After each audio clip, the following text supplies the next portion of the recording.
Minable, ces changements qui ne viennent pas ou sont mauvais, c'est notre pain quotidien en parlant du coaching. Il y a GDB47 qui nous dit Duprat vient sauver Bordeaux de la Ligue 2. Il dit au fond, à quoi sert Ricardo? Bon, ben oui. Affreux, affreux, affreux, dit-il.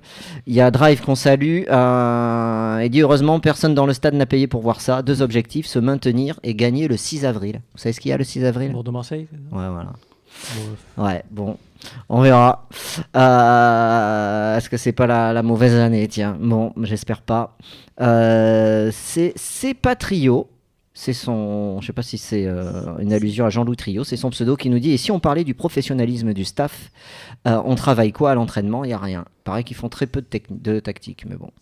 Flo, tu vois un peu les entraînements, mais oui. Bon, de toute manière, pour moi, je juge que tu ne travailles pas de la tactique sur ton entraînement en semaine. Si tu veux travailler quelque chose sur le plan tactique, tu le fais lors des huis clos déjà pour commencer.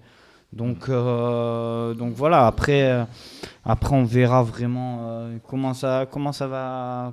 C'est un huis clos ce soir pour faire le travail. Non, c'est pas. Est-ce qu'ils ont travaillé ce soir à tactique? Mais peut-être pas, je crois pas. Les caméras, c'est pas huis clos. C'est compliqué après, comme dirait Eric Bédouet. Ouais. Les gars, pour conclure sur le match, je vais appeler Elise. On va avoir l'avis d'Elise dans quelques instants. Est-ce que vous avez quelque chose à ajouter, un point que vous retenez sur ce match? Toi Manu et après toi Jonathan. Un point à retenir, un point marquant là sur ce match. Jonathan qui a été hyper attentif pendant le match. Les qualités d'acrobatie de Kalou. En un mot ou il faut développer? Il faut développer un peu, c'est trop facile sinon. Donc, je vais développer. Donc Kalou, oui, mais il a flingué l'équipe, il a flingué un peu le match, même si je pense qu'on a quand même perdu sans lui, mais c'est pas intelligent ce qu'il fait, prendre un rouge avant d'affronter Paris et la suite des échéances. Déjà que Caramo n'était pas là, que Camano n'est pas en forme. Je pense que c'était l'occasion pour Kalou de montrer qu'il pouvait être un leader d'attaque et il a fracassé en 25 minutes. C'est con. C'est con. Moi, je retenais un mot, c'est la régularité, les résultats en tout cas. C'est juste ça, on est 3 matchs en une semaine, 3 défaites. Une semaine et demie à peu près, 10 jours. On a pris 5 buts, on en a marqué 2. Voilà, on est régulier, c'est bien dans nos résultats, c'est bien. Ouais, toi, c'était ce que tu attendais de toute façon. Quoi, c'était ce que tu pressentais, pas ce que tu attendais. Ce que tu pressentais. Voilà, la Coupe de la Ligue, on en avait parlé la veille. Moi, j'avais senti. Et encore, je pensais qu'on allait prendre une fessée, donc ça a été encore. Ça va. Mais après, je ne m'attendais pas à un miracle. Quand je vois le match qu'on a fait contre Strasbourg en championnat, je ne m'attendais pas à ce qu'il y ait un gros miracle derrière. Et ce soir non plus, surtout sur un stade en plus à huis clos, je ne m'attendais pas à ce que les joueurs arrivent à se réveiller aujourd'hui. Allez, on accueille Elise. Salut Elise. Bonsoir. Est-ce qu'on va retrouver les soirées fessées au match nuit, Elise? En tout cas, les mecs nous pissent dessus sans même tenter de prétendre qu'il pleut. Je veux dire, c'est hallucinant ce qu'on voit. Ah, alors attends, je donne la parole à Flo. Oui, parce que comme d'habitude, après chaque fin de match, il y a une conférence de presse qui a lieu. Oui, vas-y. Et donc, voilà, Eric Bédouet est passé. Donc, je voulais juste deux, trois mots. Déjà, les joueurs n'ont pas lâché car ce n'est jamais facile de jouer comme ça. On a joué à 10, donc il y avait une réorganisation à faire. Et ce n'est jamais facile dans les têtes. Je n'ai rien à reprocher aux joueurs. Ils se sont battus pour revenir au score. Et ça aurait pu se faire. Le rouge de Kalou, je crois qu'il a glissé. Il est arrivé vite et il a glissé. Il n'a pas pu contrôler son geste. Ce sont des choses qui arrivent. C'est très tôt dans le match, donc cela change beaucoup de choses. Ce n'est pas évident pour switcher rapidement dans le match et se dire ok, on va jouer à 10, mais on va essayer de faire quelque chose. En tout cas, du moins marquer, ne pas prendre de but, et on prend le but sur une faute de placement. Non mais la lucidité du gars, quoi. La lucidité du gars, quoi. Dehors. Bon, Élise, tu as la parole. Ça laisse sans voix. Moi, je suis sans voix. Non, mais en plus, Bédoué, il a confirmé que Caramo, c'était une décision du staff, une sorte de sanction, parce qu'il dit qu'il y a des attitudes pas professionnelles, qu'on peut pas se comporter comme ça dans notre situation. Bah putain, si tu prends en compte le match de ce soir, il va envoyer les U19 à Paris. Non, mais attends, sa conférence de presse, elle est lunaire. Qu'est-ce qu'il a pris avant d'entrer en conférence de presse? Ou c'est juste que les mecs sont tellement au bord du précipice qu'il veut pas les fracasser devant les journalistes? Enfin, attends, sur le but, déjà sans Costil, on en prend 5. Déjà, tu t'es fait bouffer dès le début du match. Ils n'avaient pas Balotelli, pas Thauvin, pas Payet, pas Strootman, pas Gustavo. Et Mandanda, il a joué à Candy Crush dans ses buts pendant toute la rencontre. Je sais même pas si on a frappé. Je demanderais même pas une frappe cadrée. Et après, Bedway, il arrive, il te dit, j'ai rien à reprocher à mes joueurs, ils se sont battus jusqu'au bout. Kalou, c'est pas sa faute, il s'est laissé porter, mais qui regarde les ralentis. C'est un tacle les 2 pieds décollés. Alors, je veux bien croire qu'il y soit pas allé pour faire mal, sauf que, désolé, monsieur, je vous ai pété la jambe, mais bon, je l'ai pas fait exprès. Non, mais il a glissé, c'est exceptionnel. Non, mais c'est scandaleux. C'est exceptionnel, quoi. C'est-à-dire que sur le coup, tu peux te poser la question, puis quand tu vois les ralentis, tu vois qu'il touche pas le ballon, c'est un tacle de barbare. Après, c'est absolument scandaleux. Je ferai juste l'avocat du diable. Oui, juste sur un point, et notamment sur Samuel Kalou. On sait très bien que les ailiers ne savent pas, entre guillemets, défendre, et surtout dans la notion de tacle. Donc voilà, pour moi de base, il maîtrise pas du tout son geste, hormis qu'il ait glissé ou quoi que ce soit. Et puis c'était pas nécessaire à cet endroit-là du terrain. Oui, non, mais bien sûr, mais il maîtrise. Tu vois très bien, même avec les multiples ralentis, qu'il maîtrise pas du tout son geste. Et puis voilà, les 2 pieds décollés. Bon, après, il s'appellerait Nabil Fekir, je suis pas sûr qu'il aurait reçu un carton rouge. Oui, mais Niang a pas pris rouge non plus, sauf que imagine une seconde qu'Ocampos ait le pied en appui. Et un pied en appui sur ce tacle-là. Moi, j'ai le souvenir d'Esseri qui a taclé Clément comme un barbare et qui lui a foutu sa carrière en l'air. Alors, je vais pas pleurer si Ocampos peut plus marcher, mais si le mec a le pied en appui, il peut lui péter la cheville. Donc un attaquant, ça c'est pas tacler. Et d'où tu tacles comme ça à cet endroit du terrain? Putain, il n'y a pas de danger. Puis Ocampos, merde les gars. C'est surtout qu'il arrive lancé en fait. C'est ça il est indéfendable, Kalou, sur ce truc-là. Ouais. Il n'y en a aucun, je sauve que Costil du marasme ce soir. Parce que sans lui, on repart avec une valide contre la réserve de l'OM. On a eu tout à l'heure Thomas en début d'émission qui a dit qu'il n'y avait personne qui assumait son rôle de leader, ni Costil, ni Briand. Costil, il peut pas tout faire. Déjà, il arrête les buts. C'est déjà pas mal. Et il est loin. Qu'est-ce que tu en penses? Oui. Il est loin, c'est compliqué. Mais même, il donnait des consignes à maintes reprises en disant de ne pas lâcher, etc. Bon, voilà, qu'entre guillemets, le match n'était pas fini et compagnie, quoi. Mais voilà, c'est pas évident. Il donnait des consignes, mais Poungé s'est fait violer par Sarr pendant 94 minutes. Qu'est-ce que tu veux faire dans ce Après, cas-là? moi, je pense que le rôle de leader, s'il y en a un qui ne le galvaude pas dans l'effectif, c'est clairement Benoît Costil, et pas uniquement sur ce match-là. Il n'y a qu'à voir des matchs, notamment au Matmut Atlantique, bien qu'il n'y ait pas une affluence de folie. Mais en général, c'est l'un des seuls à parler énormément. Briand ne parle pas tant que ça. Plasil ne parle pas. Il a 53 ans, il joue au foot depuis 40 ans. Il peut parler en même temps. Il peut pas courir et parler en même temps, Plasil. Il a tout rouge au bout de 2 minutes de jeu. Il soit responsable. Je suis désolée, mais malgré son ancienneté, moi je vois pas Plasil comme un leader. C'est pas dans son tempérament. Il le faisait. Non, mais un leader, c'est quoi? Un leader, c'est quoi? C'est un mec. Alors nous, on voit que ce qu'on voit sur le terrain, mais c'est un mec qui va prendre la parole et qui va dire les choses dans les yeux. Mais non, mais à dans un le jeu joueur aussi, et qui va voir son coéquipier. C'est ça un leader. Il lui dit, il dit les choses et il les amène avec lui. Et là, bon, c'est sûr qu'il les replace défensivement, mais bon, ok. Tu peux dire les choses, mais c'est un gardien de but. Ils en ont rien à foutre. Qu'est-ce que tu veux faire? Il peut pas sortir de sa surface de réparation, aller parler à un gars sur un arrêt de jeu, aller lui dire bon, le secouer, je sais pas moi faire. Mais c'est un mec qui va dire à ses joueurs ce qu'il faut faire et le faire après lui. C'est ça le truc. Il a essayé tout le match, sauf que je te dis, Poungé se fait violer par Sarr, Palencia, je sais même pas ce qu'il a foutu. Pablo, tu sens qu'il est pas en jambes. Koundé, il peut pas défendre tout seul. Et puis à partir du moment où Kalou s'est fait exclure, Palencia est plus monté parce qu'il devait défendre. Cornelius, il a loupé quasiment tout ce qu'il a tenté en début de match. Et puis Plasil, à un moment donné, il faut arrêter quoi. Faut le laisser se reposer. Bon allez. T'as pas d'autre solution contre l'équipe B de Marseille qu'un milieu Otavio, Sankaré, Plasil. Les mecs ils te foutaient les boules à ce point-là. Ouais. Donc problème de coaching, c'est ça. Donc, parce que c'est ça la réalité des choses. Parce que si tu vas avec un milieu, parce que si les ragueurs avaient été encore là, ils nous auraient mis les ragueurs Sankaré, Otavio. Ça c'est le milieu de la poésie, tu vois, c'est le milieu blindasse, c'est le milieu j'ai les boules, ils vont fondre sur nous. Sauf que si tu t'es fait marcher dessus par les U19 de l'OM, qu'est-ce que ça va être au parc ce week-end Préparez les vaseline les enfants. Ouais. Parce que Paris a perdu le week-end dernier, donc ils vont avoir envie d'un petit coup d'éclat pour montrer qui c'est le patron et qui c'est qui arrive. Ah, c'est nous. Bon, allez, on va se faire le petit point mercato avec les arrivées de la semaine dernière. Et après, on enquille sur l'avant-match du PSG. Le mercato, arrivé Georges Maja et Adli Yassine. La semaine dernière, on n'avait pas d'officialisation encore. Oui. Et elles ont eu lieu jeudi soir. Bellanova qui sera là donc à partir de cet été. Donc 3 recrutements, des départs. Jonathan, toi tu m'as dit que tu étais plutôt intéressé, curieux de ce recrutement. Ouais, moi ça m'intrigue un peu, ça fait du bien d'avoir un petit peu de sang neuf et des joueurs à découvrir. Ça fait longtemps qu'on n'avait pas eu ça, donc des petits jeunes à fort potentiel, oui, effectivement, on n'entend que du bien, que du bien, c'est un bien grand mot, mais en tout cas on entend beaucoup de bien de... Après Yassine Adli, on en avait déjà entendu parler dans différents médias, on sait le potentiel qu'il a, mais il faut voir si c'est pas un Rabiot. Mais en tout cas c'est quand même intéressant je pense, à aller voir. Maja c'est pareil, c'est quand même un mec qui a marqué 15 buts en 23 matchs, et qui est là pour planter des buts, ça sera pas impressionnant à voir techniquement, mais je pense que il y a quelque chose d'intéressant, c'est le genre de joueur qui nous manque, un buteur de surface de réparation, avec lui apparemment on l'a.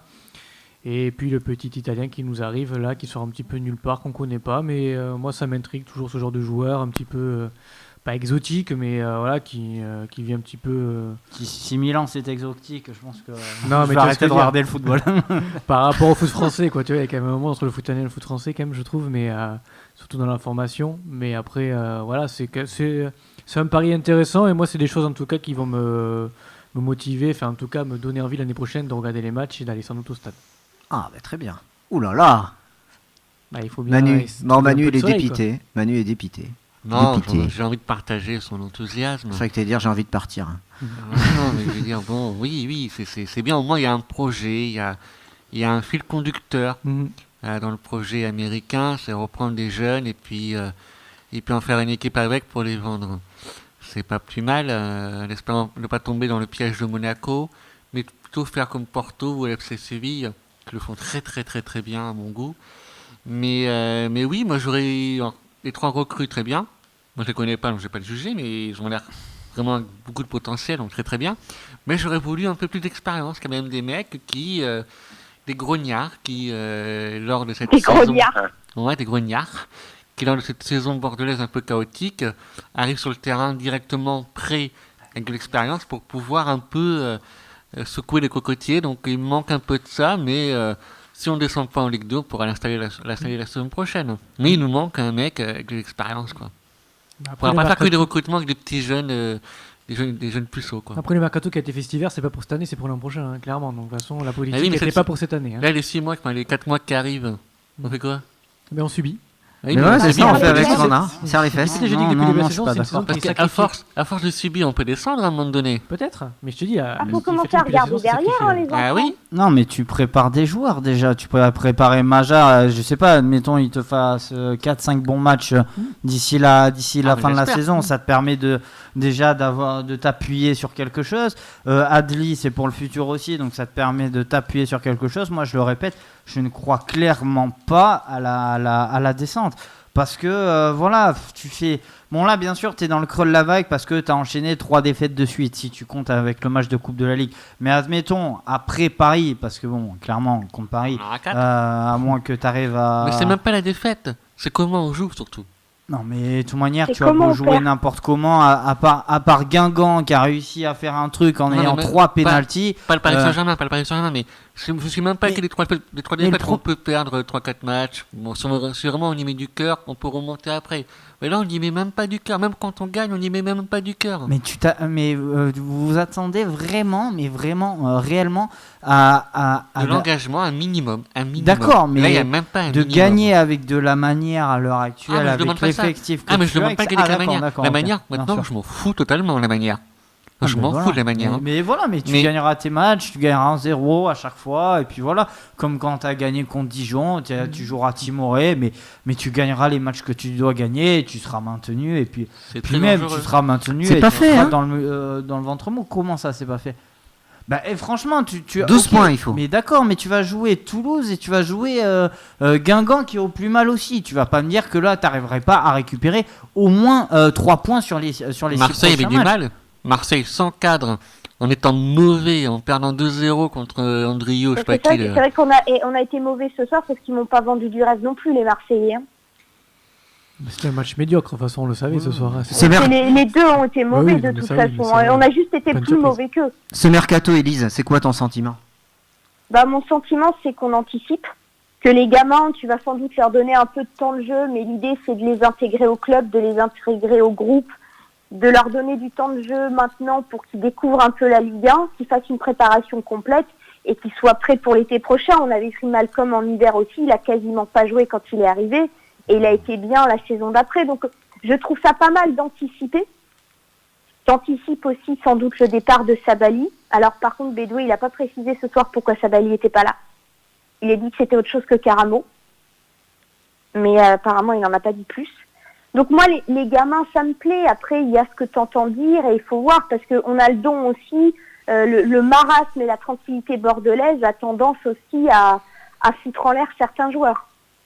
Parce qu'il y a des mecs qui étaient bons avant de venir chez nous, il y a des mecs qui sont devenus bons en partant de chez nous. Donc, faut voir aussi quel degré d'exigence tu vas leur demander. Faudra voir aussi comment tu vas jouer avec eux. Est-ce que Karamo, Kalou, Kamano vont lâcher le ballon pour jouer avec Madja ? La dernière Parce fois que j'ai dit... Ils le font quasiment pas avec Cornelius, ils le font quasiment pas avec Briand. Est-ce qu'ils vont le faire avec le gamin ? Alors après, est-ce que Adli au milieu pourra te permettre de faire un peu plus de liant dans l'axe, parce que j'entendais ce soir à un moment donné Bédoué il arrêtait pas de gueuler, jouer dans l'axe, passer dans l'axe, et les mecs ils faisaient quoi? Ils passaient par les côtés.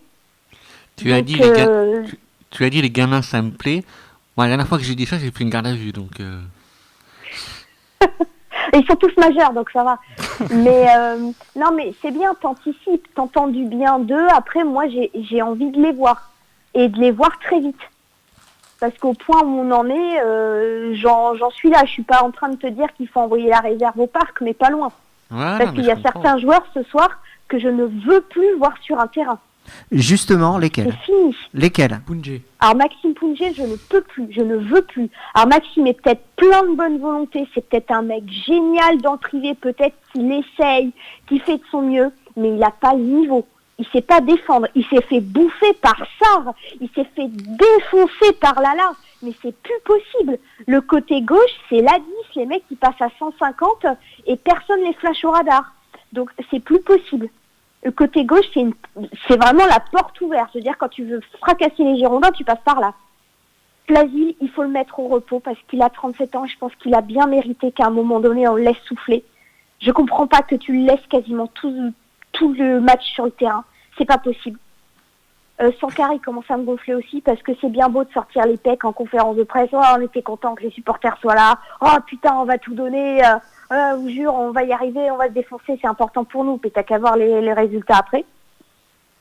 Donc il y en a certains, je peux plus, mais c'est physique. Ouais. C'est physique. Kamano, j'y arrive plus. Karamo, ça me sort par les trous de nez. Kalou, je le sauve parce qu'il a marqué sur 3, ou il a été décisif sur 3 des 4 derniers matchs. Bon, il a fait une connerie ce soir, ça arrive à tout le monde. Mais voilà, je suis fatiguée. J'avais promis que je m'énerverais pas, mais moi, j'en peux plus. C'est-à-dire que les mecs, moi, j'ai arrêté le match en cours de route parce qu'à partir du moment où l'OM a marqué, je savais qu'on reviendrait jamais. Je prends plus de plaisir. Putain, j'ai honte. J'ai honte de mon club parce que tu perds contre l'équipe réserve de l'OM, c'est un scandale. Jonathan, et après on fait la compo du match face à Paris. Juste, je retiens juste que ce que vous dites tous là ce soir, c'est ce que j'ai dit la semaine dernière, moi. C'est juste ça en fait. Et tout le monde disait mais t'es un peu dur, machin, tout ça. T'es pas un vrai supporter, elle t'a dit. Je suis pas un vrai supporter, je suis pas Manuel Panier, etc. Je tiens juste à préciser que si je suis dans cet état-là, c'est justement parce que je les aime. Parce que en fait, je les défonce, mais c'est pour leur bien. Et si je les aimais pas, je souffrirais pas comme ça. Oui, mais nous aussi, mais bon. Perdre, c'est une chose, mais te laisser rouler dessus comme ça. Et le pire, c'est que j'ai l'impression qu'à chaque match, les mecs, ils en redemandent. Ouais, mais tu te souviens, t'as dit, ouais, parce que vous y croyez pas. C'est pas des vrais supporters. Parce que forcément, t'as envie vous êtes pas des vrais supporters et. Quand tu dis. Non, mais là, en plus, c'est après un match. Je parle du match là, mais après, forcément, tu te dis. Excusez-moi, je suis peut-être super naïve, mais je me dis, attends, les mecs. Il y a une finale au bout, ils vont quand même se sortir les doigts. Mais non. Et après, ils vont te dire qu'en plus, c'est pas de leur faute. Dire, attends, tu comprends, on était réduit à 10, Kalou, il a pas fait exprès, il pouvait péter la cheville d'Ocampos, mais bon, je veux dire, il a glissé, c'est pas de sa faute. Puis le contexte était difficile, tu comprends, on était à 8 clos, puis on a été réduit à 10 vite fait. Mais putain, c'est des excuses tout ça. Je veux dire, c'est comme d'aller en classe, de dire j'ai pas fait de mon devoir parce que mon chien a bouffé ma feuille. Bon, on fait quoi là maintenant pour le coach? On fait quoi là, Élise? On finit la saison du mieux possible avec ces deux-là parce que virer un coach à 4 mois de la trêve, ça sert à rien. Ouais. Et moi, je souhaite une seule chose, et je l'ai dit sur les réseaux sociaux, je veux pas que ce qui arrive entache la relation qu'on a avec Bédoué, l'image qu'on a de lui. Parce que j'estime que ce mec, c'est pas sa faute. Et je veux pas, parce que j'en vois déjà qui commencent à le pourrir, qui commencent à lui rentrer dedans, là. Ok, je le fracasse parce que les déclarations de ce soir sont absolument scandaleuses. Florian, sur Eric Bédoué, justement, on en parlait cette semaine. Je veux pas le défoncer. La conférence de presse. Moi j'ai la sensation qu'honnêtement il est moi surtout sur la dernière conférence de presse absolument je trouve qu'il répondait à côté mais en mode on sentait du moins vivement la fin parce que il répond un peu à moitié sur Sabali il explique aussi qu'il comprend pas forcément le départ de Leragueur, parce que c'est, malgré ce que peuvent dire certains supporters, c'est quelqu'un qui va te manquer. Je pense que, et moi là-dessus, je suis complètement d'accord avec lui, parce que sur ce type de match-là, notamment que ça soit face à Marseille, contre Strasbourg en Coupe de la Ligue, un mec comme ça te manque parce que tu n'en as pas dans ton effectif. Tchouaméni a peut-être des qualités physiques assez importantes, mais il n'a pas encore, on va dire, le métier. Non, c'est même pas ça, c'est pas question de coffre, c'est le métier et ce qu'a Leragueur. Et donc voilà, après pour moi Bédoué, j'ai l'impression que oui, voilà, il en a peut-être aussi assez, il donne, je pense, et comme le dit Élise fort justement, il donne beaucoup de sa personne quand même depuis le mois de septembre, parce qu'il faut pas oublier qu'il est là depuis fin août, début septembre, et avec le clash arrivé après le match contre Mariupol de la part de Gustavo Poyet. Donc voilà, il nous répond sur le mercato, il dit qu'il sait pas. Voilà, il est pas forcément, on va dire, on va pas le voir pour lui demander oui, t'aimerais avoir quel joueur. Et je pense que aussi, après ça, j'en sais rien du tout, mais peut-être qu'aussi Ricardo n'est pas non plus, on l'interroge pas sur certains trucs. Et que si l'article, moi je vais repartir sur cet article-là de l'équipe, mais si cet article-là tombe aussi rapidement, c'est que sans doute il y a de la recherche aussi pour un nouveau coach, et que si Joe Dagrosa a gueulé entre guillemets sur Twitter, depuis son compte Twitter, c'est aussi que c'est peut-être lié et que eux ils veulent vraiment faire un changement entier à l'intérieur du FC Girondins de Bordeaux, et c'est pour ça qu'ils parlent d'institutions, etc., et de forces combatives comme on a pu voir après Strasbourg. Donc voilà, après pour moi pour toi il est ailleurs, il subit là, Eric Bédoué. Voilà. Et puis comme on le dit, on est dans une saison de transition, parce que qui nous dit que s'il y a vraiment ce coup de gueule de Gustavo Poyet qui cherchait par tous les moyens apparemment de partir du club, est-ce qu'il ne serait pas resté avec les Américains, etc., et que lui il en avait un peu marre aussi peut-être d'être entre les deux, entre M6 et les Américains, et que lui il a voulu faire un choix du fait que les Américains n'étaient pas totalement là, puisque le rachat du club s'effectue fin octobre, début novembre. Finalement, avec du recul, le coup de gueule de Joe Dagrosa et la mise au point de la direction de Longue Épée, être digne du maillot, ça n'a pas porté ses fruits. C'est trop tôt. Ça n'a pas porté ses fruits, mais après, il gueule, faut pas s'en étonner. Je veux dire, on les connaît ces joueurs. Par contre, ce qui est évident, c'est que l'opération dégraissage a commencé. Les Ragueurs, Pelnard, tu libères Gaïs. Il y a plein de joueurs qu'avant on aurait peut-être eu du mal à partir, ou qu'on aurait des scrupules à laisser partir. Par contre, ce qui est nouveau maintenant, c'est de coller directement une option sur le rachat. Après, Rome s'est pas fait en un jour.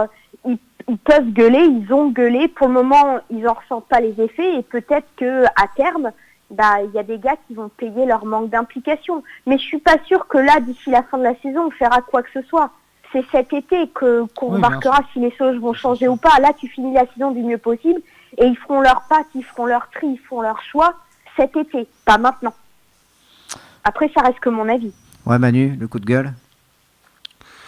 Ça n'a rien donné. Un coup de gueule sur quoi? Enfin, non, mais ça n'a rien donné. Non, mais t'es pas obligé de Oui, commenter. non, ouais, le coup de finalement, gueule, ça servait à rien. Non, mais c'est bien. Après, c'est bien de l'ouvrir un peu et je trouve qu'il a eu raison. Et j'étais très content en voyant son tweet. J'avais envie de lui répondre, bah, t'inquiète pas, mec, dans 2 mois, tu feras comme nous, tu diras plus rien, tu laisseras la saison, tu gueuleras plus, tu seras habitué. Mais après, il a le pouvoir de faire changer les choses à un moyen et c'est long beau terme. ce que tu dis, Manu. Oui, je sais. Et donc, moi, je lui fais confiance pour faire changer les choses. Et je trouve qu'il a déjà un peu commencé cet hiver en recrutant et en dégageant, enfin, sortant des mecs qui n'étaient plus tellement concernés par le football, tout court, mis à part Vada et le Ragé. Donc, c'est bien qu'il ait gueulé. C'est un peu à l'américaine, management. Donc, je lui souhaite de continuer à gueuler comme ça pendant de longs mois, en espérant qu'il ne va pas s'épuiser de gueuler. Parce que nous, on est épuisés. Mais je pense qu'il a moins de scrupules que nos anciens dirigeants. Le mec, si ça marche pas, l'affecte. Je lisais un article très intéressant aujourd'hui sur notre nouveau président, qui apparemment est un animal à sang-froid, comme dirait l'article. Je pense que les ricains, le président, l'affecte, ça va pas jouer. Parce que les mecs, ils pouvaient aller taper à la porte de Trio ou de Martin, bou bou bou, papa, s'il te plaît, sois pas trop méchant avec nous. Je suis pas sûre qu'avec les nouveaux proprios, ça puisse marcher à l'affect. J'espère. Tant mieux. En tout cas. Jonathan, tu veux parler de ça? J'espère, mais je pense pas que ce soit la méthode des ricains de faire des câlins et de dire ah oui mon petit, t'as raison, tu t'es pas impliqué. Bon, c'est pas grave, allez, je te prolonge de 2 ans. Oui, non, c'est pas la mentalité américaine. C'est soit tu n'y arrives pas, tu dégages, soit tu y arrives, t'as encore une chance. Mais, Voilà, c'est ça. oui. De toute façon, il va falloir faire des choix forts, hein, parce que tu vois très bien que leur discours n'a pas fonctionné, de toute façon. C'est vrai que ce qu'ils ont fait, ce qu'ils ont dit, c'est logique. Hein. Tout le monde l'aurait fait pareil à leur place, je pense. Mais tu vois que les joueurs ne sont plus du tout concernés par ce qui se passe par le club. Et voilà, tu sens que la moitié des joueurs n'ont plus la tête à Bordeaux. Donc voilà, ça montre certaines choses. Et à part 2-3 qui essaient de faire le boulot tant bien que mal, tu sens que la plupart, comme je disais, j'ai la haine envers ces joueurs parce que tu sens qu'ils s'en ont rien à foutre et qu'ils sont déjà en train de préparer la suite, quoi. La plupart des joueurs. Donc tu peux avoir n'importe quel discours actuellement. Les joueurs, ils sont plus là. Bordeaux. De toute façon, je pense que Sabali a plus la tête parce qu'il voulait partir. Camano, tu l'as définitivement perdu en le forçant à rester aussi, en te montrant un peu trop gourmand avec Monaco. Les joueurs que tu as retenus et t'espérais qui s'impliquent avec toi jusqu'à la fin, tu les as perdus, c'est mort.